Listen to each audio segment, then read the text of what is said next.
सबैमा सेवारो नमस्कार। ओत तागेरानीमा फुमाङ्गे सेवारो। आज म यहाँहरु समक्ष भर्चुअली कनेक्टिङ किराँत एपिसोड 2 मा म किराँत धर्म तथा साहित्य उत्थान संघको केन्द्रीय अध्यक्ष डाक्टर केन्द्र सिंह लिम्बू यहाँहरु समक्ष किराँत धर्मको सर्वोच्च संस्था किराँत धर्म तथा साहित्य उत्थान संघको हिजो आज भोलि भन्ने विषय लिएर उपस्थित भइसकेको छु र यस एपिसोड 2 मा यस सर्वोच्च संस्था किराँत धर्म तथा साहित्य उत्थान संघ किन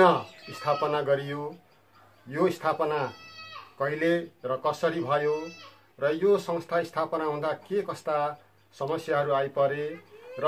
यो संस्था स्थापना गर्नु भन्दा पूर्व किराँत धर्मको अवस्था कस्तो थियो, यसको छोटो पृष्ठभूमि लाई लिएर र यसको साथसाथै यो संस्थाको विधान र यो संस्थामा हिजो के भयो, आज के कामहरू गरिराखेको छ र भविष्यका योजनाहरू के छन् भन्ने विषयमा छोटकरीमा एकदम संक्षिप्तमा म यहाँहरु समक्ष प्रस्तुत गर्ने जमर्को लिएर आएको छु। यहाँहरु सबैले स्वीकार गरिदिनु होला र फेरि म यहाँहरु सबैमा म हार्दिक सेवा र नमस्कार चढाउँछु। किराँत धर्म भनेको विश्व धार्मिक वाङ्मयमा सबैभन्दा प्राचीन अथवा आदिम धर्मको रूपमा लिने गरिएको छ र किराँत धर्मको आफ्नै शशी मुन्धुम, साम्जिक मुन्धुम, थोङसाक मुन्धुम, पेसाक मुन्धुमहरू छन् र यिनै मुन्धुमहरूद्वारा निर्देशित भएका किराँत धर्मका आफ्नै पारा, आफ्नै किसिमको विशिष्ट धार्मिक संस्कृति, संस्कार र परम्परा विकसित हुँदै आएको छ र किराँत धर्मलाई अथवा किराँत धर्म दर्शन, किराँत धर्म मुन्धुमलाई आदिमकालदेखि अहिलेसम्म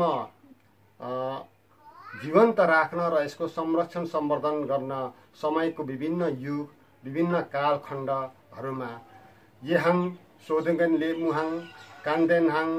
सिर्जङ्गाहाङ, माबुहाङ जस्ता धर्मद्रष्टा, युगद्रष्टा किराँत युग पुरुषहरू, महापुरुषहरूको जन्म अवतरण हुँदै आएको छ र उहाँहरूकै कारण किराँत धर्म, साम्जिक मुन्धुम, शशी मुन्धुम, किराँत धर्म दर्शन आजसम्म जीवन्त र आज पर्यन्त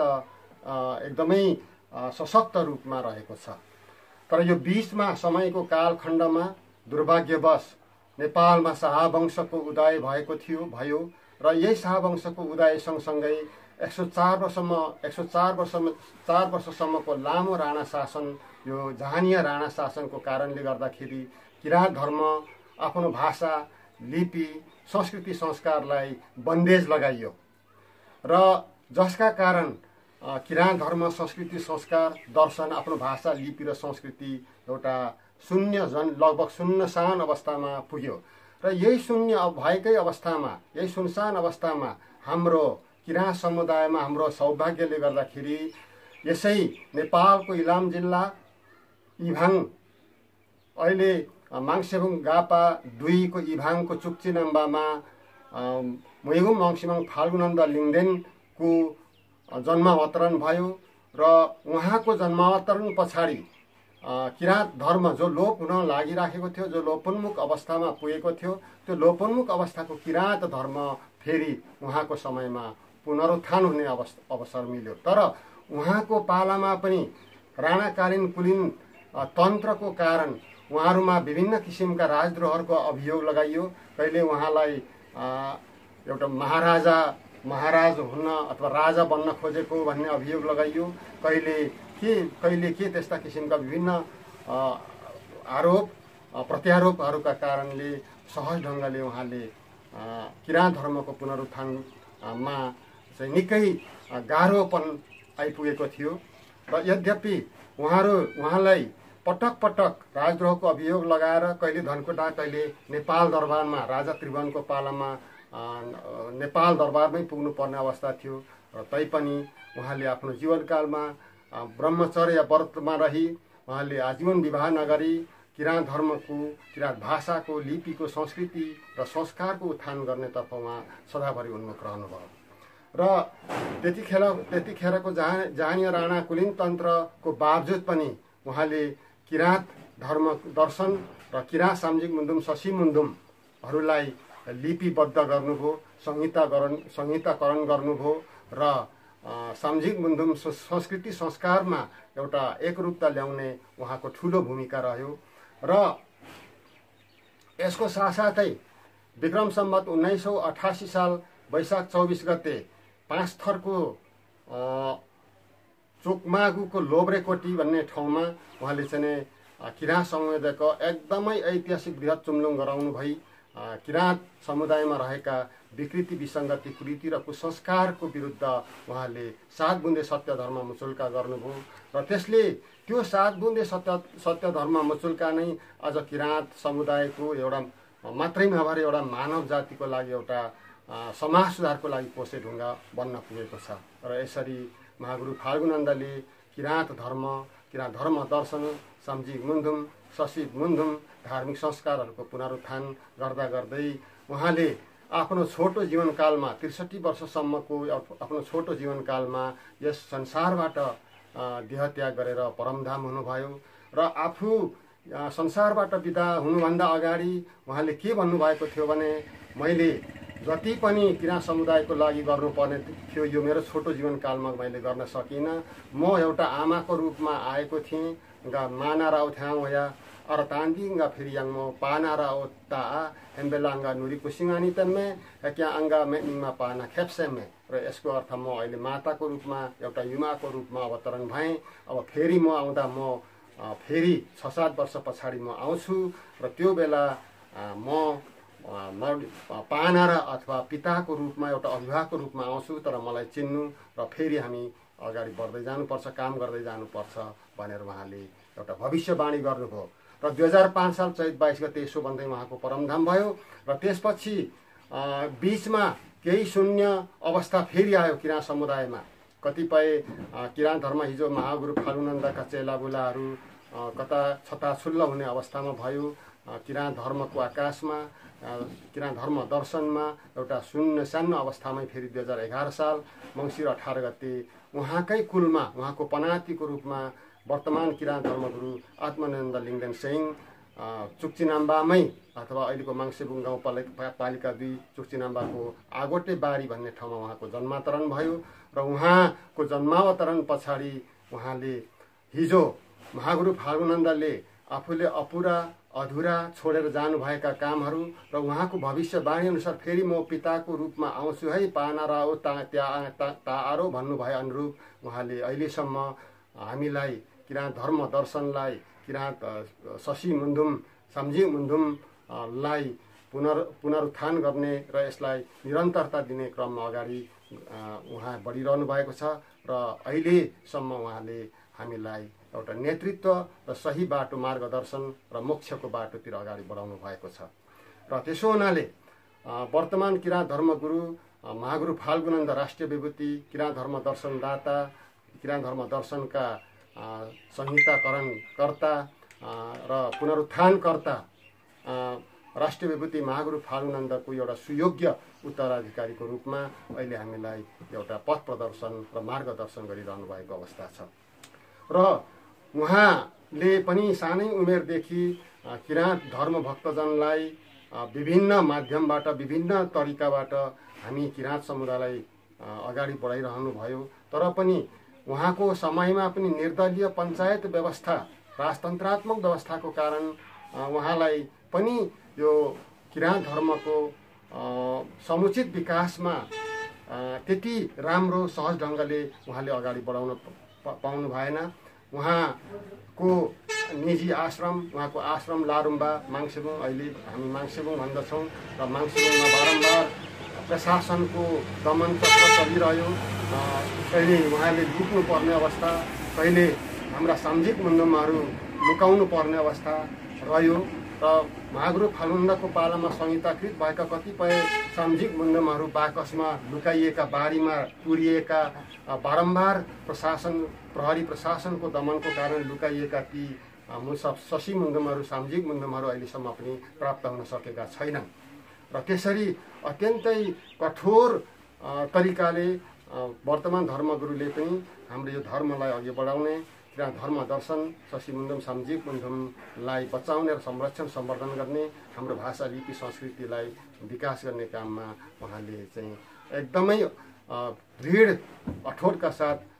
अगाडि बढाउने काम गरिरहनु भयो। र यसै सन्दर्भमा तागेरा निवा भूमाङबाट माङबाणी भएअनुसार किराँत धर्मको एउटा साम्यो निसा चाहिँ अथवा के अरे हाम्रो झन्डा निर्माण गर्नुपर्ने अवस्था 2035 सालमा माङबाणी प्राप्त भएको थियो। त्यसअनुसार त्यो झन्डा निर्माण गर्नको निमित्त खुला त्यतिखेरको अवस्था थिएन, धार्मिक स्वतन्त्रता थिएन, खुला रूपमा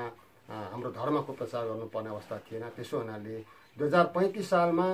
22-25 जना आफ्ना चेला भुलाहरूलाई लिएर इलाम जिल्लाको महमैको तमाखे भन्ने चुलाचुली वनभित्र 10 दिन एउटा गोप्य धार्मिक सभा गर्नुभयो। र त्यो गोप्य धार्मिक सभाबाट एउटा जाजल्लम्यान एउटा साम्यो निसा तयार भयो। र त्यो साम्यो निसा चाहिँ अहिले जो हामी प्रयोग गरिरहेका छौँ, सूर्य अङ्कित किराँत मुन्डुमी ओत मन्त्रको ज्योतिर्मय रहेको पहेँलो रङ वरिपरि रहेको त्यस किसिमको एउटा धार्मिक झन्डा निर्माण भयो 10 दिनको गोप्य सभाले। र त्यो 10 दिनको गोप्य सभाबाट निर्मित झन्डालाई अन्त्यमा उहाँको नेतृत्वमा जुन साम्यो निसा झन्डा निर्माण भएको थियो त्यसको चाहिँ उद्घाटनमा गुरुले त्यो बेलामा नै माङबाणी अथवा भविष्यवाणी गर्नुभएको थियो। र त्यो यस किसिमको थियो कि तिमीहरू अहिले थोरै छौ, तिमीहरू कमी छौ भनेर नडराउनु, तिमीले नित्य सेवा गर्नु, कुनै किसिमको निरुत्साह नहुनु। पछि यो माङ निसा यो साम्यो निसाले एकपटक संसार निल्नेछ है। र तिमीहरूले प्रिन्टिङ प्रेस स्थापना गर्नु, प्रिन्टिङ प्रेस स्थापना गरेर आफ्नो भाषा लिपि र महागुरु फाल्गुनन्दले दिनुभएका अहिलेसम्मको माङसिवा खाउनहरू बाणीहरू धार्मिक उपदेशहरू प्रकाशन गर्नु, त्यसमा तिमीहरूको कल्याण हुनेछ। र तिमीहरूले त्यसैबाट विश्व शान्ति र मानव एकताको एउटा सन्देश जानेछ र तिमीहरूले मोक्ष प्राप्त गर्नेछौ र सम्पूर्ण मानव जातिलाई नै यस साम्यो निसा अथवा यो धार्मिक झन्डाले चाहिँ एउटा मुक्ति प्रदान गर्नेछ भन्ने खालको त्यो बेलामा उहाँले माङबाणी गर्नुभएको थियो। र त्यो माङबाणीलाई त्यो वचनलाई पुरा गर्नको निमित्त आफूसँग रहेका त्यतिखेरको त्यो गोप्य सभामा उपस्थित भएका त्यो भक्तजनहरूले आफ्नो हातबाट रगत निकालेर रगतको ल्याप्चे सही छाप समेत गर्नुभएको थियो। त्यो ल्याप्चे सही छाप त्यसमा वर्तमान गुरुको समेत हातको रगतको ल्याप्चे सही छाप परेको छ। र त्यो ल्याप्चे सही छाप परेको कारण आजसम्म किराँत धर्मावलम्बीहरूले सुरक्षित अवस्थामा राखेको छ भन्ने कुरा म यहाँलाई जानकारी गराउन चाहन्छु। अब त्यसपछि 2035 सालमा यसरी साम्यो निसा अत्यन्तै गोप्य ढङ्गबाट निर्माण भइसकेपछि किराँत धर्मको प्रचार प्रसार गर्ने हिजो महागुरुको वचन र महागुरुको सपनालाई पुरा गर्न वर्तमान धर्मगुरु एकदमै तल्लीन भइराखेकै अवस्था थियो। र त्यो बेलामा पटक पटक मैले अघि पनि भने गुरु आश्रममा आएर प्रहरीले हात हतियार सहितका प्रहरीहरू आउने र गुरुको चाहिँ अन्तर्वार्ताहरू लिने, गुरुलाई कहिलेकाहीँ अत्यन्तै अप्ठ्यारो अवस्थामा पुर्याउने र गुरुको त्यो समयमा टाउको मूल्य नै तोकिएको थियो। र त्यो अवस्थासम्म पुगेको अवस्थामा गुरु त्यसबाट कहिल्यै पनि विचलित नभई किराँत धर्मलाई भाषा धर्म लिपि संस्कृति संस्कारलाई अगाडि बढाउने काम गरिरहनुभयो। र एक दिनको कुरा हो, त्यो बेलामा रत्नकुमार बान्तवा अर्थात् 2035 साल चैत 27 गते रत्नकुमार बान्तवालाई इभाङमा सिद्ध्याइसकेको थियो। पञ्चायती क्रूर दमन शासकहरूले प्रहरीको गोलीद्वारा मारिसकिएको थियो। र त्यसको केही दिन पछाडि एउटा एक प्रकारको हिम फैलियो कि धर्मगुरु आत्मानन्द लिङ्गदेन साधुको भेषमा राजनीति गरिराखेका छन्, यिनी बान्तवा समूहका मान्छे हुन्, यिनीहरूलाई पनि पक्राउ गर्नुपर्छ र यिनीहरूले गाडेको साम्यो निसाहरू सबै उखेलिदिनुपर्छ भन्ने एक खालको हिम फैलाइयो। र त्यो कुरा सुनेपछि, त्यो कुरा थाहा भएपछि धर्मगुरु आत्मानन्द लिङ्गदेनले आजका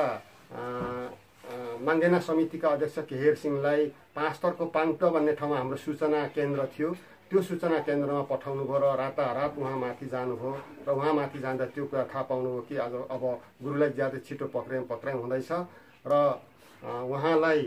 पक्राउ गर्नुको साथसाथै उहाँले निर्देशित गर्नुभएको झन्डा गाड्ने भक्तजनहरूलाई पनि पक्राउ गरिने र त्यो झन्डाहरू सबै उखेलिने छ भन्ने किसिमको त्यहाँ थाहा पाएपछि रातारात 1 बजे राति गुरु आश्रममा एक्लै आइपुग्नु भयो उहाँको भनाइअनुसार। र आइपुगेपछि सबै यो कुराहरू रिपोर्टिङ गर्नुभयो। केहरसिंह योङयाङले धर्मगुरु आत्मानन्द लिङ्गदेनलाई 1 बजेको राति गुरुआमा र उहाँहरू 3 जना मात्रै हुनुहुन्छ र यो रिपोर्टिङ गरिसकेपछि गुरु 1 मिनट घोरिनुभयो र त्यसको जवाफमा गुरुले भन्नुभयो, हेर केहरसिंह, तिमी नडराऊ, हामी डराउनु पर्दैन, हाम्रो मियो, हाम्रो चाहिँ फेद एकदम बलियो छ र म अब तिमी पनि घर जाऊ, म पनि अब घर बस्दिनँ। अब म राजदरबारमा राजा कहाँ म एउटा झिल्का, एउटा सन्देश पठाउँछु, एउटा ज्योति पठाउँछु र हामीलाई साह्रै अन्याय भयो, राजालाई म बोल्न लगाउँछु भनेर गुरु जुरुक्क उठ्नुभयो र दक्षिणतिर लाग्नुभयो। 2 बजेको बेला राति र केहरसिंह योङयाङ आफ्नो घरतिर लाग्नुभयो। अब भोलिपल्टदेखि गुरु कहाँ जानुभयो, उँधो लाग्नुभयो, कता जानुभयो, 3 दिन भयो आउनुहुन्न, 4 दिन भयो आउनुहुन्न। अनि गुरुको खोजीमा केहरसिंह योङयाङ एउटा सानो झोला बोकेर दमकतिर प्रस्थान गरेछन् र दमकतिरबाट पक्कै पनि पूर्वतिर म जान्छु, कतै म गुरुलाई भेट्न सक्छु भनेर उहाँले चाहिँ माग सम्झेर जाँदै झिलझिलेमा भेट भएछ र झिलझिलेमा भेट हुँदा यो के अरे 2036 साल जेठ 10 गते राजाबाट घोषणा भयो कि निर्दलीय भन्दा पनि समसामयिक सुधार सहितको पञ्चायती व्यवस्था रोज्ने कि बहुदलीय व्यवस्था रोज्ने भनेर जनमत सङ्ग्रहको घोषणा भइसकेको थियो र त्यहाँ भेट भयो। त्यहाँ चाहिँ गुरु चाहिँ त्यो बस स्ट्यान्डमा उभिरहनु भएको रहेछ। केहरसिंहलाई देखेर हाँस्दै, ल राजा त बोल्यो होइन केहरसिंह, ल अब हामीलाई केही सहज हुनेछ भन्नुभएछ। अनि त्यसरी र तिमीलाई म यहाँ लिन आएको भन्दाखेरि गुरुले मलाई चाहिँ लिन आएको, म यहाँ आएको कसरी थाहा पाउनु, म अझै छक्क परिराखेको छु भनेर उहाँ बारम्बार भन्नुहुन्छ र त्यो दिन उहाँहरू आउनु भएन, भोलिपल्ट आउनुभयो र 2036 सालमा यसरी जन्म सङ्ग्रह घोषणा भइसकेपछि फेरि किराँत धर्मको प्रचार प्रसार गर्नमा केही सहजता आयो। सभा सम्मेलन गर्ने, वाक स्वतन्त्रता र धार्मिक स्वतन्त्रता केही आइसके पछाडि अब त्यो बेलामा भक्तजनहरूमा पनि केही विभाजन देखियो, राजनीतिक विभाजन देखियो। कोही बहुदलमा भोट लगाउने, कोही के अरे समसामयिक सुधार सहितको पञ्चायती व्यवस्थालाई भोट लगाउने भएपछि यो कुरा चाहिँ राजदरबारसम्म गुरुको चर्चा परिचर्चा चल्यो। अब पञ्चायतलाई जिताउनको निमित्त हामीले केही न केही गर्नुपर्छ। पूर्वमा धर्मगुरु आत्मानन्द लिङ्गदेनका साह्रै धेरै भक्तजनहरू छन् र त्यहाँनिर चाहिँ केही सम्पर्क गरे हुन्छ कि भन्ने खालको कुरा भएको पछि जानकारी आयो र त्यो भयो भएन थाहा भएन। तर पछिबाट यो आमसभा गर्दै गर्ने क्रममा पद्मसुन्दर लाउती पूर्वका त्यतिखेर सशक्त नेता, एउटा प्रतिभाशाली एकदम प्रभावशाली नेताको रूपमा उहाँ चाहिँ भूपू गृहमन्त्री समेत भइसक्नुभएका हुनुहुन्थ्यो र उहाँसँग रविको कार्यक्रममा यो पुसतिर भेट भएको थियो र त्यहाँ चाहिँ त्यतिखेर एकजना राम्रो भक्तको रूपमा रहेका चन्द्रकुमार शर्माले लाउती र चन्द्रकुमार शर्माको बिचमा भेटघाट गराइयो र भेटघाट गराउने क्रममा एउटा त्यो थानाको एउटा शून्य कक्षमा गुरु र पद्मसुन्दरलाई पुर्याउनु भएको थियो र केही अधुरा अपुरा बाँकी कामहरू छन्। ती अधुरा अपुरा कामहरू तपाईँ र म मिलेर अगाडि बढाउनु पर्छ भनेर प्रस्ताव राख्दा पद्मसुन्दर लाउती नेता छक्क परे र हुन्छ गुरु, त्यसो भए म जुनसुकै कुरामा पनि म तपाईँलाई सहयोग गर्न सहमत छु भनेर स्वीकार गर्नुभयो। र त्यसपछि के गर्ने त भन्दाखेरि किराँत धर्मावलम्बी र पञ्च कार्यकर्ताहरूको बिचमा एउटा सम्मेलन गर्ने भन्ने एउटा सम्झौता भयो, त्यो सहमति भयो र त्यो सहमति अनुसार 2036 साल पुस 8 गते 9 र 10 गते 3 दिन 5 थरको यासोक बजारमा गुरु र नेता लाउतीको बीचको पहलबाट भव्य सम्मेलन, त्रिदिवसीय सम्मेलन सफल भएको थियो र त्यो सम्मेलन स्वयं धर्मगुरु आत्मानन्द लिङ्गदेनले नेतृत्व गर्नुभएको थियो र 3 दिनसम्मको पञ्चकार्यकर्ता र किराँत धर्मावलम्बीहरूको बिचमा भएको त्यो भेलामा म पनि 17-18 वर्षको एउटा युवा थिएँ। म पनि त्यो ठाउँमा पुग्ने अवसर पाएको थिएँ र मेरो उपस्थिति आज त्यो रजिस्टरमा देख्दा मलाई आफूलाई पनि गर्व लागेको महसुस गर्दछु। र त्यहाँ धेरै कुराहरूको निर्णय भएको थियो। पहिलो कुरो त किराँत समुदायमा रहेको विकृति, विसङ्गति, कुरीति, कुसंस्कारहरू त्याग्दै जाने, छोरीचेलीको सोत्रित लाई हामीले बन्देज गर्ने, खानेलाई बन्देज गर्ने, बिहेमा सुँगुर, जाँड रक्सी, झ्याम्पा बोक्ने जुन प्रचलन थियो त्यो रोक्ने। र त्यसै सन्दर्भमा पद्मसुन्दर लावतीले नेपाल सरकार अथवा त्यतिखेरको श्री 5 को सरकार समक्ष त्यहाँको मन्त्री परिषदमा एउटा प्रस्ताव लगेर सामाजिक ऐन पनि तयार भएको थियो र त्यो सामाजिक ऐन अनुसार लिम्बू अथवा जो कुनै पनि समुदायले सुँगुर बोक्न नपाउने, जाँड रक्सी बोक्न नपाउने बिहेमा भन्ने खालको एउटा नियम बनेको थियो र त्यो नियममा त्यो भएको बेलामा मान्छेहरूले बोकेनन्, तर बोरामा बोकेर अथवा अगाडि पैसा पुर्याएर अझ धेरै खाने किसिमको एउटा त्यो तरिका पनि भएको थियो। र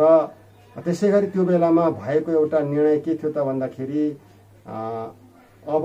प्रेस फेरि चलाउने र अब किराँत धर्मको प्रचार प्रसारको लागि जिल्लामा होमादि यज्ञहरू गर्ने र विश्व शान्तिको लागि पूजापाठ गर्ने, कुनै पनि शक्तिपीठहरूमा देवस्थलहरूमा जीव हिंसालाई रोक्ने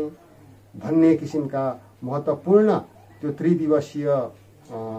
गुरुज्यूको अध्यक्षतामा भएको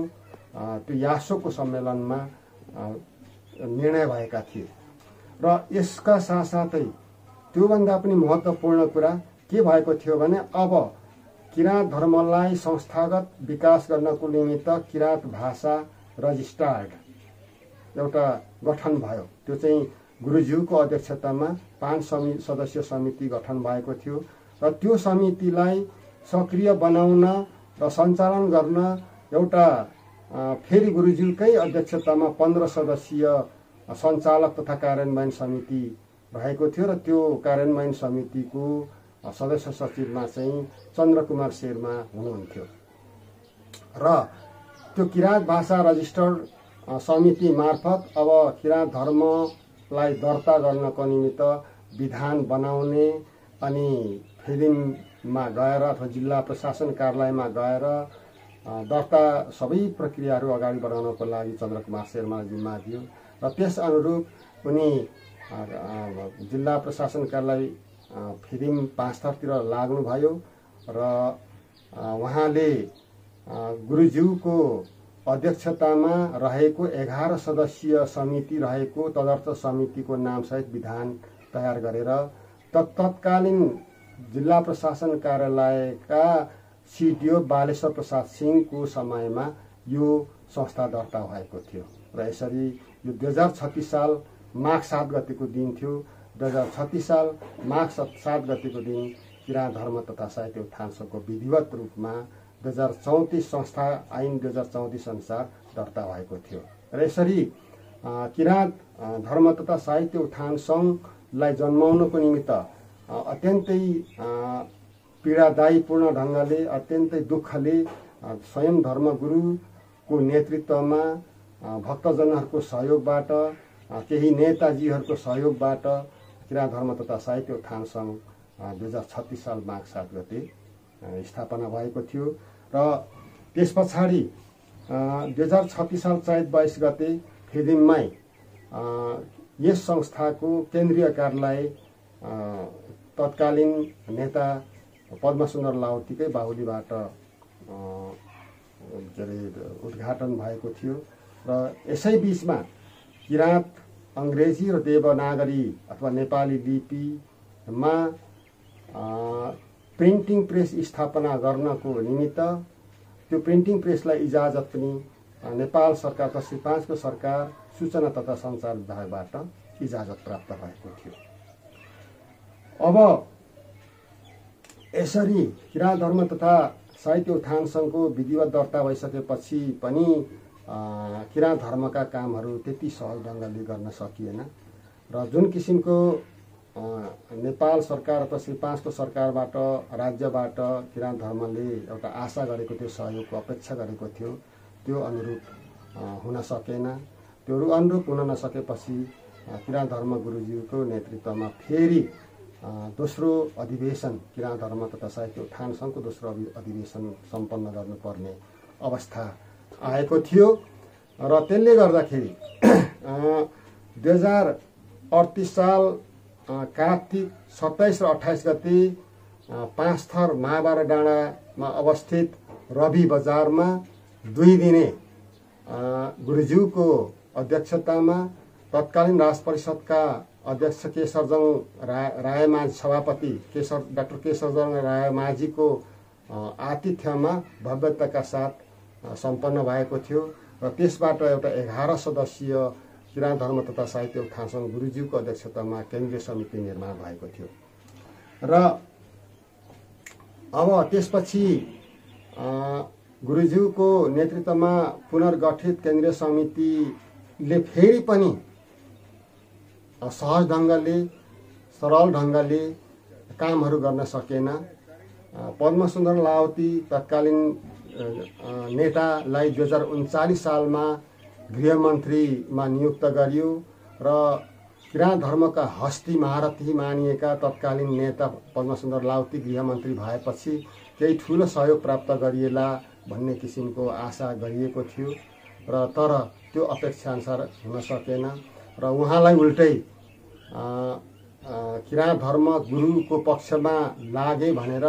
सेता मगुराली, त्यो बेलामा शेर्पा तामाङ मगर गुरुङ राई लिम्बू, सेता मगुरालीको एउटा साम्प्रदायिक संस्था चाहिँ यिनले चाहिँ अगाडि बढाइराखेका छन्। अब यिनले पुरानो लिम्बुवानको इतिहासलाई उल्टाउन खोजिराखेका छन् भन्ने किसिमको एउटा अभियोग लगाइयो र उहाँलाई आफ्नो इच्छाअनुसार किराँत धर्मलाई यथासक्दो सहयोग पुर्याउने वातावरण बन्न सकेन, उल्टै आफ्नो पदलाई जोगाउनेतिर उहाँ लाग्नुभयो र त्यसले गर्दाखेरि त्यति राम्रो फेरि काम हुन सकेन र अर्कोतिर किराँत प्रिन्टिङ प्रेस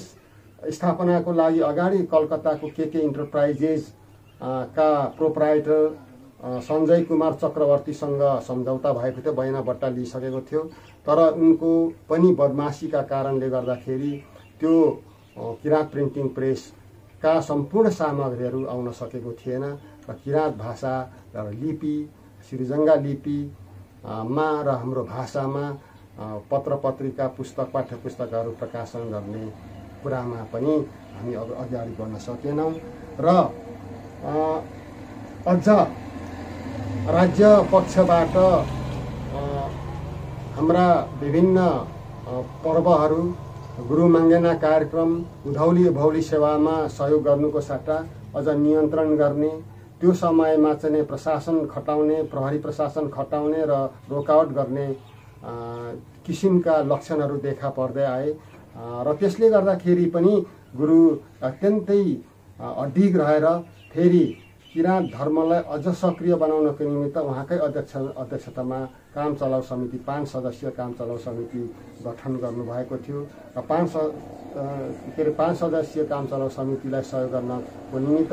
केही केन्द्रीय सल्लाहकारहरूको समूह पनि उहाँले निर्माण गर्नुभएको थियो र यो समयमा पनि कति पनि काम हुन सकेन। काम हुन नसकेपछि एकदमै उहाँलाई पनि एक प्रकारको एउटा विरक्तिपन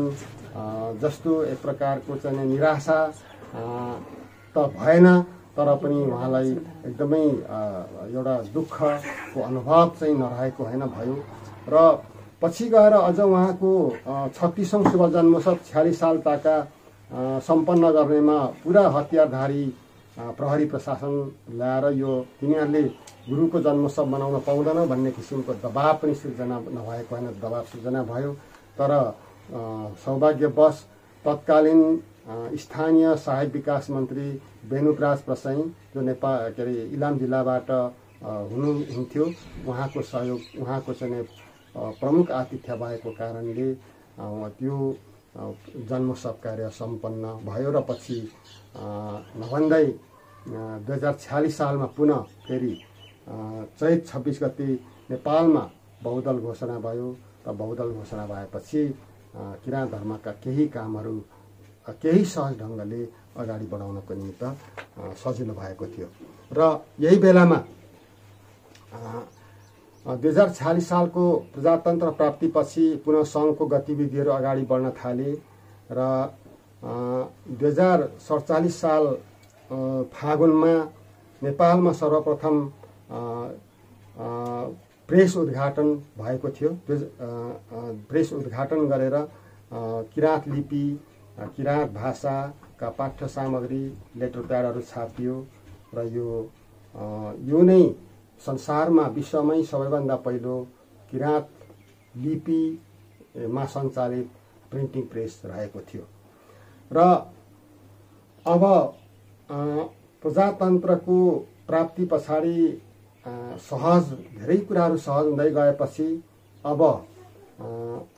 भक्तजनहरूको हातमा किराँत धर्मलाई नेतृत्व प्रदान गर्नुपर्छ भन्ने गुरुज्यूको एउटा विचार आयो। त्यसले गर्दाखेरि सङ्घको तेस्रो अधिवेशनतर्फ गुरु उन्मुख हुनुभयो र सङ्घको तेस्रो अधिवेशन 2051 साल चैत 29 गतेदेखि 2052 साल 3 गतेसम्म भनेको जम्मा 5 दिनसम्म दमक नगरपालिकामा एमबी माखिम अथवा मानबहादुर माखिम महासचिव रहेको 31 सदस्यीय केन्द्रीय समिति डिल्लीराम चामलिङको अध्यक्षतामा सम्पन्न भएको थियो अथवा डिल्लीराम चामलिङको अध्यक्षतामा एमबी माखिम महासचिव रहेको 31 सदस्यीय केन्द्रीय समिति निर्माण भयो र यो केन्द्रीय समिति अथवा डिल्लीराम चामलिङ गुरु पछाडिको दोस्रो किराँत धर्म तथा साहित्य उत्थान सङ्घको नेतृत्व गर्ने एउटा ऐतिहासिक व्यक्ति हुन् भन्ने कुरा पनि हामीलाई यहाँबाट जानकारी हुन्छ र यसरी गुरुज्यूले भक्तजनलाई संस्था सञ्चालन गर्न जिम्मा दिइसकेपछि गुरुज्यू संस्थाको प्रमुख संरक्षकको रूपमा रहनुभयो र डिल्लीराम चामलिङको नेतृत्वमा जुन सङ्गठन भयो केन्द्रीय समिति गठन भयो त्यो केन्द्रीय समितिको सुरुदेखि नै विवाद कहिले समस्या कहिले केन्द्रीय समितिका पदाधिकारीको बीचमा द्वैमत हुने भइरह्यो र अन्ततोगत यो विवाद चुलिँदै गएपछि त्यो केन्द्रीय समिति नवगठित केन्द्रीय समितिका केही पदाधिकारीहरूले राजीनामा दिनुपर्ने स्थिति बन्यो। राजीनामा दिएर स्वयं अध्यक्ष डिल्लीराम चामलिङले पनि राजीनामा दिनुभयो र त्यसपछि तत्कालीन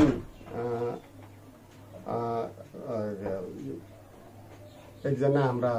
भक्त तत्कालीन एउटा प्रखर भक्तको रूपमा देखिएका चन्द्रकुमार शेर्मालाई उहाँको नेतृत्वमा यो पूरक समयको लागि किराँत धर्म तथा साहित्य उत्थान सङ्घको विशेष अधिवेशन गरेर 2050 साल मङ्सिर 20 गतेका दिन 35 सदस्यीय उहाँको नेतृत्वमा 35 सदस्यीय केन्द्रीय समिति निर्माण भयो र यो केन्द्रीय समिति गठन भएपछि भने किराँत धर्मका गतिविधिहरू केही सुधारोन्मुख अवस्थामा आयो र उहाँको पालामा केही पत्र पत्रिकाहरू भित्ते पात्रोहरू समाज सुधार भित्ते पात्र प्रकाशन गर्ने समाज सुधार दिवसहरू मान्ने महागुरु र वर्तमान धर्मगुरुका विशेषाङ्कहरू प्रकाशन गर्ने मङ्गेना समितिसँग मिलेर सहकार्य गर्ने जस्ता विशेष उल्लेखनीय कार्यहरू भए र त्योभन्दा अरू विशेष उल्लेखनीय कार्य 2057 साल कार्तिक 24, 25 र 26 गते किराँत धर्मको पहिलो अन्तर्राष्ट्रिय सम्मेलन नेपालको राजधानी सहर काठमाडौँमा सुसम्पन्न भयो र त्यो किराँत धर्मको दोस्रो अन्तर्राष्ट्रिय महासम्मेलन अत्यन्तै फलदायी रहेको थियो र त्यस महासम्मेलन 3 दिनसम्मको महासम्मेलनबाट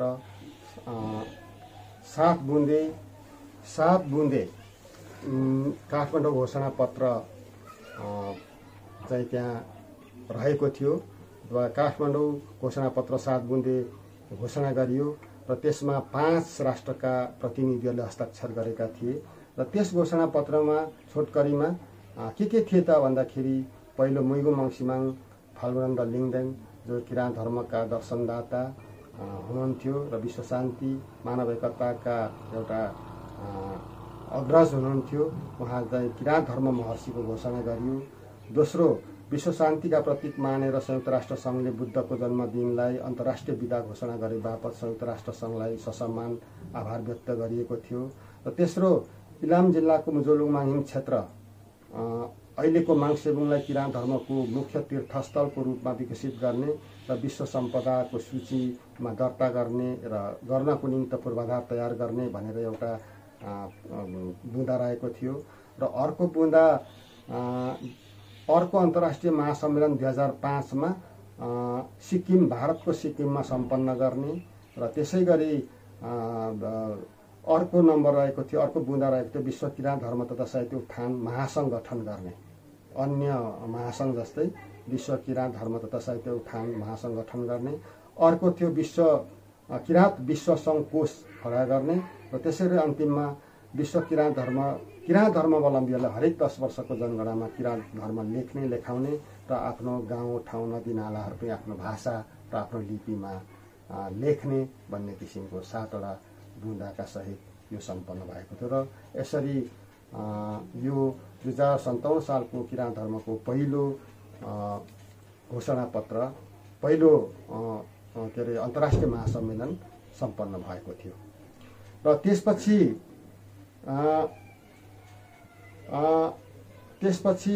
सङ्घको 5औं अधिवेशनतर्फ हामी आउँछौँ। किराँत धर्म तथा साहित्य उत्थान सङ्घको 5औं अधिवेशन यो विशेष अधिवेशन जुन मङ्सिर 20 गते भएको थियो त्यसलाई 4औं अधिवेशनको रूपमा लिएको छ। र सङ्घको 5औं अधिवेशन 2060 साल चैत 22, 23 र 24 गते माङसेबुङ लारुम्बामा सम्पन्न भएको थियो। र त्यसमा म आफू डकेन्द्र सिंह थेगिमको अध्यक्षतामा 31 सदस्यीय केन्द्रीय समिति निर्माण भएको थियो र गुरुज्यूबाट मलाई मनोनित गरियो। र यो तेस्रो के अरे यो 5औं अधिवेशन पछाडि चाहिँ पनि किराँत धर्मका गतिविधिहरू केही राम्रो हुँदै गए। सर्वप्रथम यो समिति गठन भइसकेपछि 2061 सालमा जमिनसहित एक तले घर निर्माण गरिएको थियो र अफिसहरू नियमित रूपमा सञ्चालन, टेलिफोनहरू नियमित रूपमा सञ्चालन, महागुरु फाल्गुनन्द वर्तमान धर्मगुरु र गुरुआमाको विशेषाङ्कहरूलाई नियमित रूपमा प्रकाशन गर्ने, एउटा किराँत नामसाङ भन्ने एउटा पत्रिका दर्ता गरेर प्रकाशन गरिएको थियो। र हाम्रो किराँत धर्मबाट क्यालेन्डर स्थापना भए क्यालेन्डरको प्रकाशन गरिएको थियो। र विभिन्न गाउँ जिल्लाहरूमा जिल्ला स्तरीय र राष्ट्रिय स्तरको समिति लगायत गाउँ स्तरको गाविस अथवा नगर समितिहरू, त्यसलाई हामीले प्रारम्भिक समिति भनेका छौँ। र प्रारम्भिक समितिहरूको गठन गरियो र नियमित रूपमा वार्षिक रूपमा आजीवन भेलाहरू सम्पन्न गरिए। र त्यसमा एउटा महत्त्वपूर्ण धार्मिक परिषदको गठन भएको थियो। र यो धार्मिक परिषद किराँत धर्मको इतिहासमा किराँत धर्मका विभिन्न संस्थाहरूको बीच ऐक्यबद्धता गराउने एउटा महत्त्वपूर्ण एउटा परिषद रहेको थियो। र त्यसै गरी महागुरु फाल्गुनन्द जन्म जयन्ती र कार्तिक 25 गते,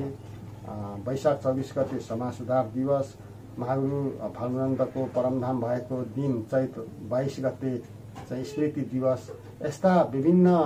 किराँत धर्मसँग सम्बद्ध विविध कार्यक्रमहरू नियमित रूपमा बनाउने अथवा सम्पन्न गर्ने कामहरू सुरु भए। अब त्यसपछि फेरि 5 वर्ष सम्पन्न भइसकेपछि सङ्घको 6औं अधिवेशन 2065 साल चैत 23, 24 र 25 गते सम्पन्न भएको थियो। र त्यसमा पुनः फेरि मेरै अध्यक्षतामा 51 सदस्यीय किराँत धर्म तथा साहित्य उत्थान सङ्घ केन्द्रीय समिति निर्माण भएको थियो। र यो समिति,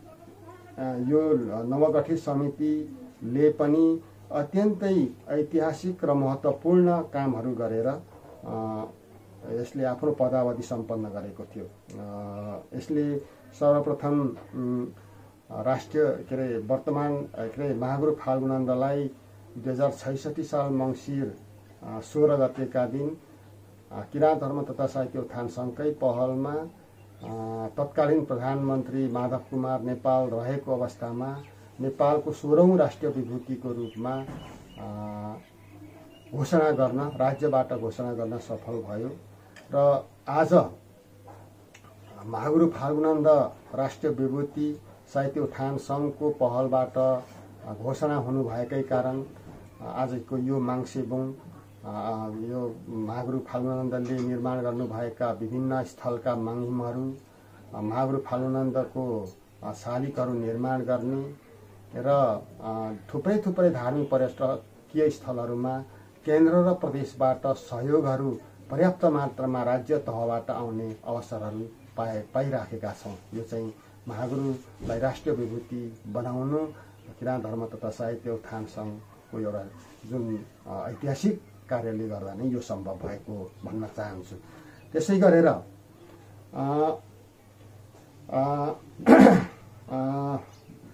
त्यो 6औं महाधिवेशन पछाडि किराँत चाडपर्वको घोषणा गरियो। किराँतहरूले कुन कुन चाडपर्वहरू मान्ने भन्ने अहिले जम्मा 6वटा चाडपर्व घोषणा गरिएको छ। त्यसै गरेर किराँत धर्मको दोस्रो अन्तर्राष्ट्रिय महासम्मेलन पुनः जम्मा 11वटा राष्ट्रको सहभागितामा नेपालको राजधानी सहर काठमाडौँमा भव्यताका साथ सम्पन्न भएको थियो र त्यो कार्यक्रमसँग सम्बन्धित रहेर हामीले एउटा स्मृति ग्रन्थ प्रकाशन गर्ने पनि हामीले त्यो बेलामा योजना बनाएका थियौँ र 10 प्रति स्मृति ग्रन्थ पनि हामीले प्रकाशन गरेर बाहिर ल्याएका छौँ र यो स्मृति ग्रन्थ किराँत धर्मावलम्बीहरूको लागि अत्यन्तै एउटा महत्त्वपूर्ण ऐतिहासिक र धार्मिक दस्तावेजको रूपमा यो रहेको छ र केही त्यो ग्रन्थहरू प्रकाशन गर्न भने चाहिँ बाँकी रहेको म यहाँलाई स्पष्ट रूपमा भन्न चाहन्छु। र यसरी सङ्घको 6औं अधिवेशनबाट पनि किराँत धर्मले किराँत धर्म तथा साहित्य उत्थान सङ्घले अत्यन्तै महत्त्वपूर्ण कार्यहरू गरेको मैले यहाँलाई स्मरण गराएँ र त्यस पछाडि सङ्घको फेरि 7औं अधिवेशन 2071 साल वैशाख 23 र 24 गते लारुम्बा माङ्सिबुङमै पुनः धर्मगुरुजीबाट मलाई नै नियुक्ति गरेर मनोनीत गर्नुभई मेरै अध्यक्षतामा 85 सदस्यीय केन्द्रीय समितिको निर्माण भएको थियो र त्यो अहिलेसम्म पनि त्यही नवगठित त्यही बेलामा गठन भएको समिति अहिलेसम्म निरन्तरता गइराखेको छ र यो पदावधिमा अहिलेसम्म हामीले गरेका कामहरूमा महत्त्वपूर्ण कामहरू के छन् भने विश्वमै सबैभन्दा पहिलो सामुदायिक निसामहीन हामीले 2070 सालमा स्थापना गर्न सक्यौँ। नेपाल सरकारको अनुमति लिएर नेपाल सरकारकै खर्चमा अन्य सामुदायिक विद्यालय जस्तै नेपाली र अङ्ग्रेजीदेखि बाहेकका सबै किराँत लिम्बू भाषामा पठन पाठन गर्न सकिने कक्षा 1 देखि 5 सम्म यो लारुम्बा माङ्सेबुङमै एउटा अहिलेसम्म चलिराखेको छ र पाठ्यक्रम र पाठ्यपुस्तकहरू कक्षा 1 देखि 3 सम्म निर्माण भइसकेका छन्। अब 4 र 5 को निर्माण हुन बाँकी छ र मैले अघि पनि भने यो चाहिँ विश्वमै पहिलो रेकर्ड हो किराँत लिम्बू भाषाबाट सामुदायिक निसामहीन। र अर्को हामीले लामो समयसम्म आफ्नो निजी भवन नभइराखेको अवस्थामा हामीले 2061 सालमै भवन किनेको जमिनसहित किनेको भवन फेरि जीर्ण अवस्थामा पुगेर 3 तले भवन हामीले निर्माण गरेका छौँ र त्यो थोरै सम्पन्न हुन बाँकी छ। त्यो पनि एउटा महत्त्वपूर्ण उपलब्धिको रूपमा मानिन्छ र त्यसै गरी यो अवधिमा जिल्लाहरूमा धार्मिक प्रशिक्षण कार्यक्रमहरू हामीले गरेका छौँ र धार्मिक प्रशिक्षणले किराँत धर्मावलम्बीहरूलाई एक खालको एउटा ऊर्जा थपिदिएको छ र त्यसै गरी मागुर फाल्गुनन्दलाई राष्ट्रिय विभूति घोषणा गरियो, तर सार्वजनिक विदा गर्न सकिएको थिएन र किराँत धर्म तथा साहित्य उत्थान सङ्घको सुरुदेखि पहल गर्दा गर्दा गर्दा अन्ततः 3 वर्ष अघिदेखि गाउँ नगर हुँदै यस वर्ष 2077 सालदेखि प्रदेश स्तरमा प्रदेशभरि यो 1 नम्बर प्रदेशभरि सार्वजनिक विदा घोषणा गर्ने घोषणा गरिएको छ र यसको लागि हामी नेपाल सरकार प्रदेश सरकारलाई हामी विशेष धन्यवाद दिन चाहन्छौँ। अब यसरी नै किराँत धर्म तथा साहित्य उत्थान सङ्घले विगतदेखि वर्तमानसम्ममा के कामहरू गर्यो भन्ने कुराहरू यहाँहरू समक्ष मैले राखेँ र किराँत धर्मको सङ्गठन विस्तार गर्ने सन्दर्भमा अहिलेसम्म देशभित्र अथवा मुलुकभित्र र मुलुक बाहिर विभिन्न ठाउँमा भइराखेको र भएको म यहाँहरूलाई म जानकारी गराउन चाहन्छु। र सङ्गठनको क्रममा हालसम्ममा देशभित्र राष्ट्रिय समिति नेपाल अनि जिल्ला समिति, प्रान्तीय समिति र स्थानीय तहमा प्रारम्भिक समितिहरूको निर्माण भएको छ र नेपालको सन्दर्भमा जम्मी इलाम जिल्ला, पाँचथर जिल्ला, ताप्लेजुङ, धनकुटा, तेह्रथुम, शङ्ख, सगर, खोटाङ, झापा, मोरङ, सुनसरी गरी 10 जिल्ला र काठमाडौँ उपत्यकामा उपत्यका समिति गठन रहेको यहाँहरूलाई म जानकारी गराउन चाहन्छु। र विदेशको हकमा भारतमा सिक्किम, दार्जिलिङ र आसाममा प्रान्तीय समिति रहेको छ र हङकङ, चीन, बेलायत, मलेसिया, भुटान, बर्मा र बहराइनमा राष्ट्रिय समिति छ र युएसए युनाइटेड स्टेट्स अफ अमेरिकामा Kentucky, Texas, Tennessee, Ohio, Georgia, Pennsylvania, Utah, उत्तर क्यारोलिना, उत्तर डाकोटा, दक्षिण Dakota, New York, Massachusetts, New Hampshire, Vermont, Washington, Maryland, Iowa, Idaho, California, Alaska, Arizona, Nebraska, Connecticut, Nevada, Oregon जस्ता राज्यहरूमा संस्थागत रूपमा किराँत धर्म सङ्गठित छ र त्यसै गरी अस्ट्रेलिया, क्यानाडा, नर्वे, न्युजिल्यान्ड र डेनमार्कमा पनि किराँत धर्म संस्थागत ढङ्गले सङ्गठनहरू भएका छन् र आज विश्वभरि किराँत धर्म महागुरु फाल्गुनन्दको जो विश्व शान्ति, मानव एकता, सत्य र अहिंसा फैलाइराखेको छ र वर्तमान धर्मगुरुजीले जो महागुरु फाल्गुनन्दकै एउटा अवतारको रूपमा, माङ्धक उद्धवको रूपमा हामीले मानि पुजी ल्याएका छौँ र उहाँको अगुवाईमा, उहाँको निर्देशनमा, उहाँको मार्गदर्शनमा आज किराँत धर्म संसारभरि फैलिएको छ र दिन 2 गुणा रात 4 गुणा भइराखेको अवस्था छ। र यहाँलाई फेरि पनि एउटा के अनुरोध गर्न चाहन्छु भने वास्तवमा किराँत धर्मलाई पहिले स्थापित गर्नको निमित्त अत्यन्तै ठुलो दुःख गर्नु पर्यो। मैले अघि बताएँ महागुरु फाल्गुनन्द स्वयंलाई देशद्रोहको अभियोग लगाइयो, राजद्रोहको अभियोग लगाइयो। राजा त्रिभुवनको पालामा राजदरबारभित्रै उहाँलाई चाहिँ हत्कडी लगाएर पुर्याइयो, कतिपटक धनकुटामा झिकाइयो। उहाँले चाहिँ धेरै दिनुभएको जवाफहरू आज पनि रेकर्डेड छन्। वर्तमान धर्मगुरुको बारेमा मैले अघि भनिहालेँ, एउटा साम्योनिसा धार्मिक झण्डा स्थापना गर्नको निमित्त 10 दिन जङ्गलमा गएर चाहिँ गोप्य भेला गर्नुपर्ने अवस्था भयो र उहाँलाई पटक पटक प्रहरी प्रशासनले, हात हतियारधारी प्रहरी प्रशासनले आफ्नै घरमा आक्रमण खेप्नु पर्यो। बर्बर हत्याहरू भइराखेको अवस्थामा त्यसको त्रासहरू देखाइयो। गुरुको टाउको 3 लाखसम्म मोल्ने कामहरू पनि त्यतिखेरको राज्य संयन्त्रले, राज्य प्रशासन संयन्त्रले गरेको थियो। वास्तवमा अत्यन्तै दुःखद अवस्थाबाट अत्यन्तै पीडाका साथ यो किराँत धर्म अहिलेसम्म यहाँसम्म हुर्केर आएछ र जसका कारण आज हामी किराँत धर्म भन्न पाएका छौँ। र हाम्रो मन्धुम छ, हाम्रो शशी छ, हाम्रो साम्जी मुन्धुम, शशी मुन्धुम, थुङसाप पेसा परुछन् भन्ने छ र हिजोदेखि प्राचीन कालदेखि चलिआएको मैले अघि पनि भने किराँत धर्मका द्रष्टाहरू, स्रष्टाहरू,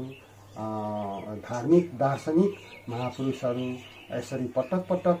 हुँदाखेरि अहिले हामीले बुझ्नु पर्दाखेरि याङदेखि सोदुङनले मुहाङ कान्डेनहाङ सिजङ्गाहाङ मापुहाङ मागुर फाल्गुनन्ददेखि वर्तमान किराँत धर्मगुरु आत्मानन्द लिङ्गदेनसम्म आउँदाखेरि हामी 7वटा युग पुरुषहरू महापुरुषहरूको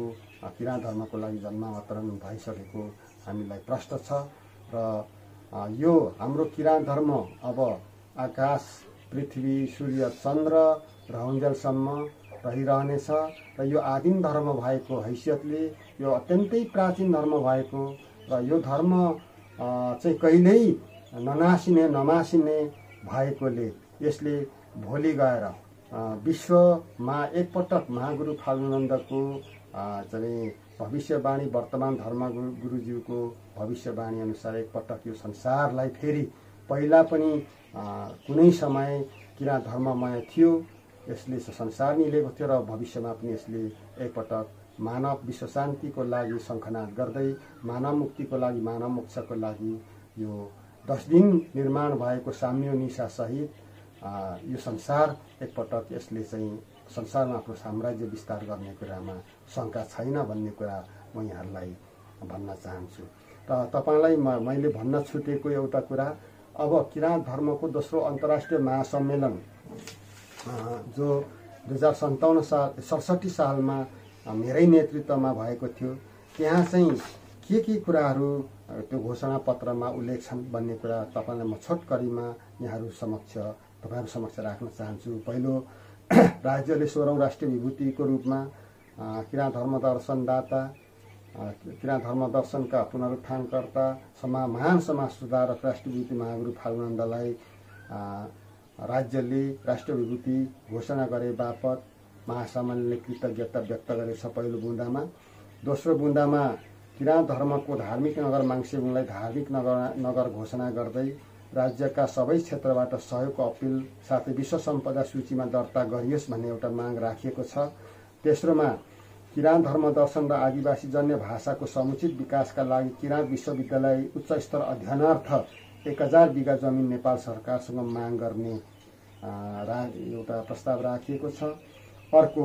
किराँत धर्मको मूल सन्देश विश्व शान्ति र मानव एकतालाई सबैमा पुर्याउन कार्यक्रमहरू सञ्चालन गर्न र प्रतिबद्धता व्यक्त गर्ने राखिएको छ। अर्को, तागेरा निवा भूमाङद्वारा रचित प्रकृतिको दुरुपयोग नगर्न अनुरोध गर्दै यस सम्बन्धी कार्यक्रमहरू सञ्चालनमा ल्याइने राखिएको छ। र 6औँमा आदिम धर्म किराँत धर्म हो भन्दै आदिवासी सनातनमा रहेका सनातन संस्कारमा आबद्धहरूलाई 2068 को राष्ट्रिय जनगणनामा किराँत धर्म लेखौँ भन्ने आह्वान गरिएको छ। र अन्त्यमा 7औं बुँदामा तेस्रो अन्तर्राष्ट्रिय महासम्मेलन हुनुभन्दा अगाडि 1 वर्ष पूर्व धर्मगुरुज्यूद्वारा घोषणा हुन सक्ने घोषणा गरिएको छ। र यसरी यो काठमाडौँ घोषणापत्र 7 बुँदे काठमाडौँ घोषणापत्र 2067 को अन्तर्राष्ट्रिय सम्मेलनबाट हामीले गरेका छौँ। र फेरि पनि तेस्रो अन्तर्राष्ट्रिय महासम्मेलनको हामीले चाहिँ सपना हामीले कोरिराखेको थियौँ। योजनाहरू कोर्दै संसारमा एउटा विश्वव्यापी कोरोनाको समस्याले गर्दाखेरि त्यो हुन सकिराखेको छैन। लाग्छ यो माङको कृपाले एक दिन फेरि संसारका किराँत धर्मावलम्बीहरू अन्तर्राष्ट्रिय जगतमा कुनै ठाउँमा हामी तेस्रो अन्तर्राष्ट्रिय महासम्मेलन सम्पन्न गर्ने सक्षम हुनेछौँ भन्ने यहाँहरूलाई म विश्वास दिलाउन चाहन्छु। र अन्त्यमा सङ्घको भावी योजना चाहिँ के छ भन्ने कुरा यहाँहरूलाई जिज्ञासा होला। र सङ्घको भावी योजनामा चाहिँ जम्मा 2-4 पोइन्टहरू मैले यहाँहरू समक्ष राख्ने जमर्को गरेको छु। एउटा, किराँत धर्म दर्शनदाता एवं राष्ट्रिय विभूति मुइगु मङ्सिरङ फाल्गुनन्द लिङ्गदेनको सत्य अहिंसा विश्व शान्ति मानव एकताको मार्गदर्शन तथा विचारलाई विश्वभरि विविध माध्यमद्वारा पुर्याउने। नम्बर 2, गाउँ टोलमा एक माङहिम एक सामाजिक मुन्धुम निसामहिम स्थापना गर्दै जाने। यो दोस्रो नम्बर चाहिँ विक्रम सम्वत 1988 साल वैशाख 24 गते लोब्रेकुटीमा सम्पन्न ऐतिहासिक चुम्लुङमा महागुरु फाल्गुनन्दले नै हरेक किराँतीहरूले आफ्नो गाउँ टोलमा एउटा माङहिम बनाउने र त्यो माङहिम बनाएर त्यसको छेउमा एउटा मिसामिम बनाएर आफ्नो भाषा लिपि संस्कृति सिकाउने भनेर दिशानिर्देश गर्नुभएको थियो। त्यो अहिलेसम्म हामीले गर्न नसकिराखेको अवस्थामा अब यो चाहिँ अब आइन्दा गर्दै जाने भन्ने एउटा योजना राखिएको छ। त्यसै गरेर तेस्रो नम्बरमा किराँत धर्म दर्शन आध्यात्मिक र आदिवासीजन्य भाषाको उच्च स्तरमा समुचित विकास गर्न किराँत मुन्धुम विश्वविद्यालयको स्थापना गर्नतर्फ अग्रसर हुने यो पहिलो महासम्मेलनमा पनि कुरा आएको थियो र फेरि पनि हामीले यो ल्याएका छौँ। तर यहाँनिर एउटा कुरा अप्ठ्यारो अहिलेसम्म हामीले गर्न नसकिराखेको कुरा के हो त भन्दाखेरि सत्ता नै सबै कुरा हुँदो रहेछ। सत्ताको कारणले हरेक कुराहरूमा कठिनाइहरू भएको र परिस्थितिहरू वातावरणहरू सहज नभएको अवस्था छ र हामीले यो किराँत मुन्धुम विश्वविद्यालय स्थापना गर्ने हामीले जमर्को गर्दा पनि नसकिरहेको अवस्था छ। र अर्को कुरा किराँत धर्म अन्तर्राष्ट्रिय महासम्मेलन मुलुक बाहिर समेत आयोजना गरी किराँत धर्मलाई विश्वका अन्य प्रमुख धर्महरूको समकक्षमा उभ्याउने र अर्को छ अन्तर्राष्ट्रिय धार्मिक प्रवचनहरू सञ्चालन गर्ने र त्यसै गरी अन्तिममा विश्व किराँत धर्म तथा साहित्य उत्थान महासङ्घको गठन गर्ने यो पहिले पनि राखेको थियो। यो हामीले विश्व किराँत धर्म तथा साहित्य उत्थान महासङ्घको गठन गर्न सकिराखेको छैन र यो गठन गर्ने हाम्रो योजना छ र यसको लागि हाम्रो कार्यनीतिहरू विशेषतः धर्म गुरुज्यूको आशीर्वचन लिएर संसारभरिका किराँत धर्मावलम्बीहरूसँग एउटा निकट सम्पर्कमा र उहाँहरूसँग चाहिँ विविध बौद्धिक आर्थिक किसिमका सहयोगहरू लिँदै कतिपय नेपाल सरकारसँग आर्थिक सहयोगहरू जुटाउँदै यो भावी योजनाहरूलाई सम्पन्न गर्ने हाम्रो लक्ष्य रहेको कुरा जनाउँदै अहिलेको लागि मैले किराँत धर्म तथा साहित्य उत्थान सङ्घ कसरी जन्मियो, योभन्दा अगाडि कस्तो अवस्था थियो, यो जन्माउने बेलामा अथवा यसको यो संस्थाको जन्माउने बेलामा के कस्तो किसिमका समस्याहरू आए, त्यो चाहिँ सरसर्ती संक्षेपमा यहाँहरू समक्ष राख्ने प्रयास गरेको हुँ र कहीँ कथन कुनै ठाउँमा भुल भए यहाँहरूसँग क्षमा प्रार्थी छु। आशीर्वाद।